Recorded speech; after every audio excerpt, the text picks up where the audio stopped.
Welcome to Keepers of the Flame, NFL Films at the Super Bowl. I'm Professor Jordan Kligerman here in the Newhouse Sports Media Center in Newhouse 3 on the Syracuse University campus. And I'm joined today by NFL Films cinematographer, veteran cinematographer, Dave Malek.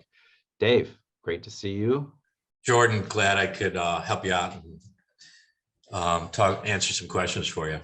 Great. Well, really, we have prospective students, we have current students, alumni kind of tuning in. But Dave, right off the bat, how many Super Bowls have you worked at? Because you've been around the block. You've been to some games. Yeah, this will be my 23rd Super Bowl. I came to NFL Films in '98 as an intern, and that was my first Super Bowl as an intern in 1998. It was in Miami.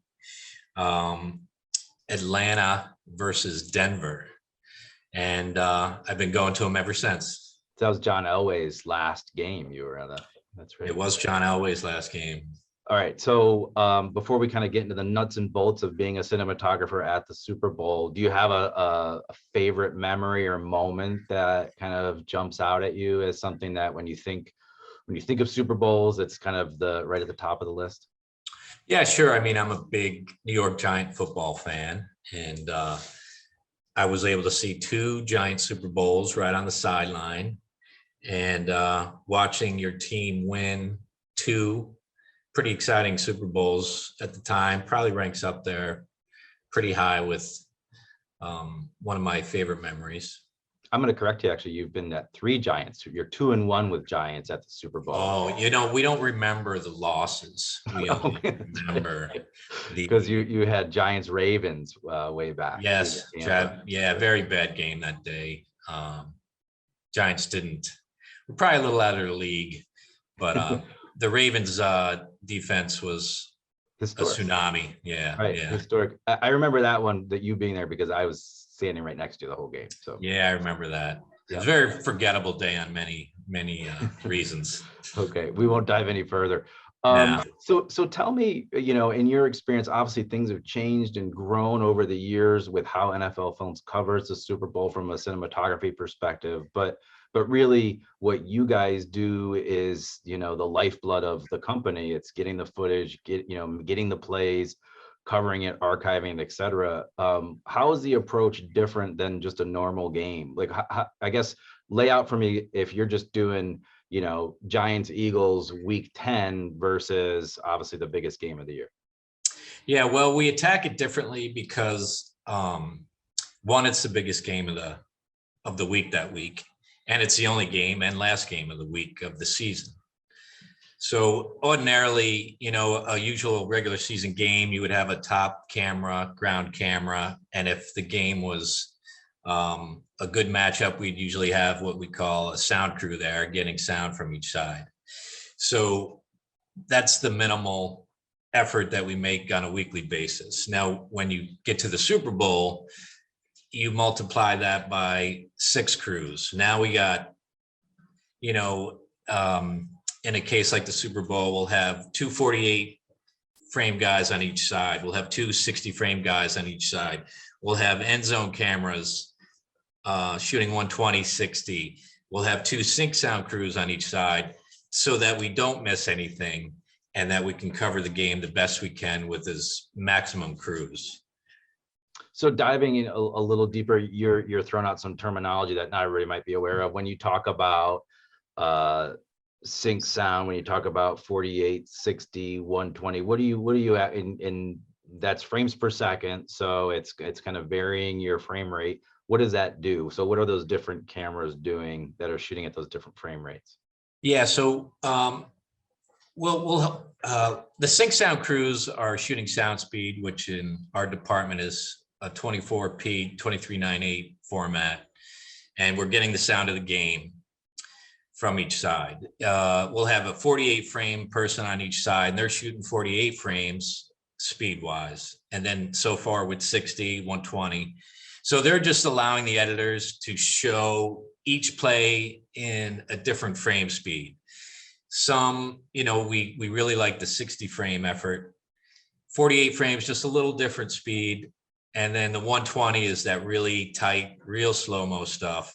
And it's really an effort to give the editors a different way and perspective to tell the story of the game. And it's just a technique in which I think they like the challenge of the varying speeds to see things differently. Right. Well, we're seeing a lot of it now. Now you see it in sports like crazy, but as we increase the frame rate, then we're slowing down the picture, right? So that's the Correct. concept. Yep. Yep. Awesome. And then you didn't touch on wire. So like, can you explain what a wire is and how you guys would attack that? That's its own whole unit, right? Yeah. The Super Bowl usually offers like 2 to 3 guys on each team is what they probably ask for more, but that's above my pay grade as far as how it goes. And I think the wires are based on the team and who they provide to us, but we'll wire a player or 3 on each team, and we'll have designated cameras to them as well. And they're all shot at sound speed. And as you can see, whenever you see an edited piece of NFL films, Super Bowl coverage, there's always some great sound from the players that the sound department and the camera department work together on, and often give a different perspective to the viewer. That's something that NFL Films obviously kind of not trademarked, but really started and almost invented, which was miking players up, miking coaches up, and then isolating them visually for the entire game. So tell me, you've been on a wire crew. How different is it? You know, your primary focus in that game is not actually what's happening. You're not following, you know, coverage. You're not necessarily following anything other than that person, right? And just trying to capture them.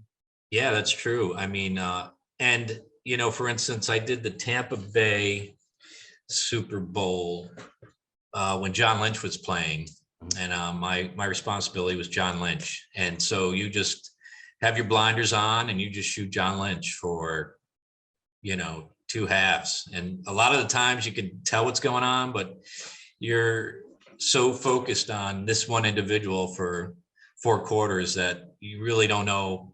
You get a sense of what's going on in the game, but it's an interesting dynamic. How exciting is it when you're shooting something like that, or you do a lot of sound work on the sidelines? So you're a cinematographer, you're roaming the sidelines, roaming the area that you're kind of designated to cover, and you're looking for sound opportunities. So you have a sound person with you with a long shotgun mic on a boom pole, and they're kind of getting in there. And NFL Films is, you know, sound has been such a huge part of it. But how exciting is it when you know you got a really good piece of sound, whether it's from a wire or just on a bench area or something like that? Is that fire you up? Well, I mean, it's interesting when you do get that bite and you know where the game is at and how integral that information is, and to kind of capture it where no one else at that time is hearing it live, and you know, like, this is a turning point, or you know, this is a bite that's very important, and we're going to see this next week in the show. It's pretty cool. You know, you get to see a peek behind the curtain, so to speak, of what goes on during the game, and you're privy to some confidential information at the time, and eventually that'll, you know, once they edit it, they'll put it together in a piece, and it'll all make sense. But it's kind of unique. Have you ever captured a moment of sound or picture that, you know, you didn't think too much of it at that time, and then you keep, you know, over the years still see that piece of footage pop up, and you're like, wow, I can't believe that turned into, you know, part of the kind of story of the NFL? One comes to mind. It was New England against Seattle, and I was on the New England sideline, and there was some chaos just before Seattle was about to score the game-winning touchdown, and the New England sideline was going crazy, and you saw the chaos. And then somebody says Malcolm Butler in at the last second. Malcolm Butler's hustling his butt out to the you know, just before the play's call, and you're like, what the hell is going on? And that particular soundbite and event did see a lot of airtime because Malcolm Butler ended up intercepting the ball at the 1 yard line and pretty much sealing New England's victory. Yeah. So that was interesting. Yeah, That's that was huh? so that's pretty wild. You were like, it's, to talk about being able to see the story right unfold in front of you that did, Yeah, seal up the Super Bowl. yeah, yeah. It was it looked chaotic, and you're like, oh God, what's going on here? And then to see it play out the way it did, and then to hear the backstory on how they practiced this all week, and Butler knew exactly what Russell Wilson was going to do, and he jumped the play, and the rest is history. Wow. Yeah. What would you say, to young aspiring cinematographers, people who are, maybe just even going out and covering a Pop Warner game and learning to shoot, in their approach, and how they could kind of start harnessing their craft and really getting a sense of how to cover these games? Well, I would any advice I'd give a guy that's trying to shoot football is your instinct is to be tight all the time.